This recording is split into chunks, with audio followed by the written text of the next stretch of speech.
Welcome to MLS English Podcast, the show where English learning meets mindset growth. Whether you're here to boost your vocabulary, speak with confidence, or build a strong, unstoppable mindset, you're in the perfect place. Get ready for powerful tips, real conversations, and high energy that will move you forward. This is more than just a podcast. This is your new routine for success. Okay, so today we're diving deep, really deep into something that, well, it touches all of us, doesn't it? We're talking about the relationship between money and happiness. It's this age-old question, right? Is money really the key, the gateway to a joyful life, or is it maybe just one piece of a much bigger, more complex puzzle? We're going to explore some, let's say, gentle truths today about ourselves, about life, and it's perfect timing for, practicing your English and maybe doing a little personal reflection too. It really is, and it's so easy to fall into this pattern, isn't it? We start using money almost like a mirror. A mirror. How Yeah. so? Well, we use it to see how we measure up. How successful we are, what we're worth. Right. We look at what others earn, what they own, and suddenly maybe how we feel about our life starts to feel a bit shaky. Yeah, that makes sense, using money as a mirror. But if you're constantly checking your reflection against someone else's, their bank account or their new car, how do you ever find real, genuine peace? Right. Does your worth really have to be tied to your income? It feels unsustainable. That's the fascinating part. Society kind of pushes that idea, but the truth is actually much simpler and honestly much more freeing. Your worth. It's never, ever been about your income. You're not a number, not a paycheck. You're a person. And your value. Yeah. It just wasn't meant to be measured by earnings. I remember I had this neighbor once, earned very little, really, but she always had this amazing smile, grew herbs on her windowsill, made tea for anyone who stopped by, talked to the postman like he was family, her confidence, her joy. It felt, well, richer than any salary I could think of. It really showed where value comes from. That's a lovely story. And it really highlights something important, doesn't it? This difference between, say, comfort and contentment. We mix them up all the time. We absolutely do. Money, okay, it can definitely buy comfort. Right. No question. A warm blanket, a roof that doesn't leak, good coffee. These things matter. They make life easier. Oh, absolutely. Comfort is important. It smooths the edges of life. But contentment, that quiet feeling deep down that says, this is enough.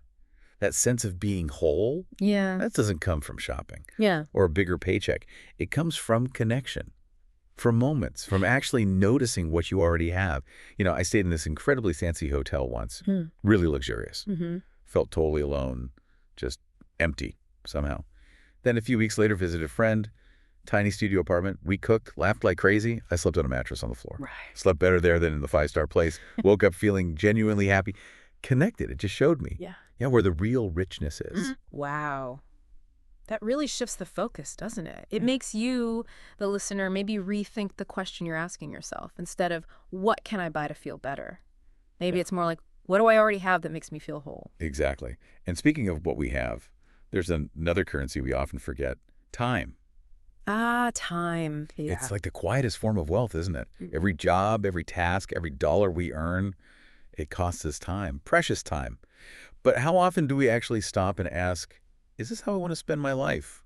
These moments. It's so easy to get caught up, though, in the chase. Chasing more success, more status, more stuff. And while we're running that race, those quiet moments, they just sort of, Drift away. they drift away. A slow walk, a real conversation, just resting, gone. Money buys things, sure, but time. Once it's spent, it's spent. You don't get it back. So true. I remember when I was younger, I said yes to everything. Oh yeah, the ambitious phase. Totally. I was being super ambitious, building my future. Then one day it hit me, like really hit me. I hadn't watched the sunset in months. Wow. I was in meetings, doing the work, but I was completely absent from my own life. It made me think, what if we stopped chasing more? What if we started asking, what's enough? Okay, now that is a powerful question for everyone listening. Society's always whispering, more, more, more. Always. But what if we listen to that quieter voice inside? The one asking, what is actually enough for me? And enough isn't about being average or settling. Not at all. It's about peace. It's Yeah. about knowing where to stop so joy doesn't get buried under. Well, under too much. Yeah. I knew this person once, just incredibly content, lived in a small flat, had an old bike, wasn't on social media, but he brewed his coffee slowly every morning, fed the birds outside his window, read poetry. That was his enough. It wasn't about lacking things. It was about having the right things for him. That sounds peaceful. It's a good question to just sit with, isn't it? What does enough look like in my life? Mm. Gently asking yourself that. And when you start to understand your enough, something else happens. You often realize you actually have something to give, even if it feels small. And there's this quiet joy in giving, isn't there? Definitely. Not from guilt or pressure, but just from the heart. Yeah, a kind word, a small gift, just helping someone out. It reminds you we're all connected. Yeah. And giving, it doesn't make you have less happiness, does it? It actually expands it. It really does. Yeah. People who give, even in small ways, often feel more purposeful, more fulfilled, more human. Because when you lift someone else up, you kind of lift yourself up, too. I saw this once. Pouring rain. This guy just gave his umbrella to a total stranger. No way. Yeah. Walked off soaking wet, but smiling this huge smile. He didn't have extra umbrellas. He just saw someone needed help. That small act felt more powerful than a massive paycheck, you know? Absolutely. Which brings us to another point. Yeah. It's a whole status thing versus, well, time well spent. It's so tempting to keep upgrading everything. Clothes, gadgets, furniture. Gig cycle. Yeah. Trying to look successful, feel successful. But real peace, does it come from the latest phone?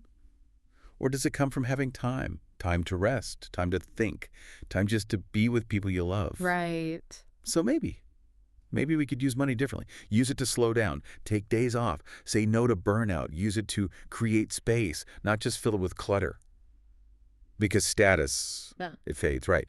But time well spent, that becomes part of who you are. And thinking about time well spent, that leads to maybe the smallest but most powerful idea, that real happiness often lives in the places we just forget to look, the small, ordinary moments. Exactly, like the quiet hum in the morning, that first sip of tea. Perfect. Or just hearing someone you love laugh, like really laugh. Yeah. These moments aren't small at all. They're everything. Money can buy a lot, but it can't buy presence. It can't buy peace in your heart.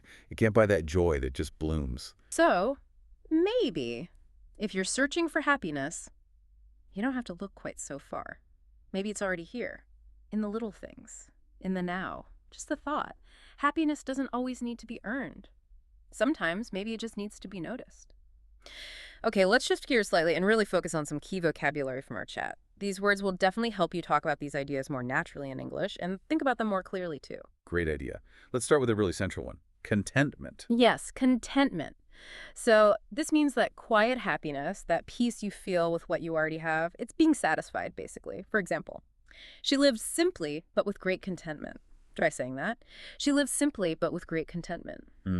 Such a good feeling. Okay, next up, worth. Right, worth. This is about your value as a person, and importantly, it's not about money, your inherent value. Exactly. Like your worth is not based on your salary. Let's try that. Your worth is not based on your salary. Remember that one. Definitely. How about this feeling, restless?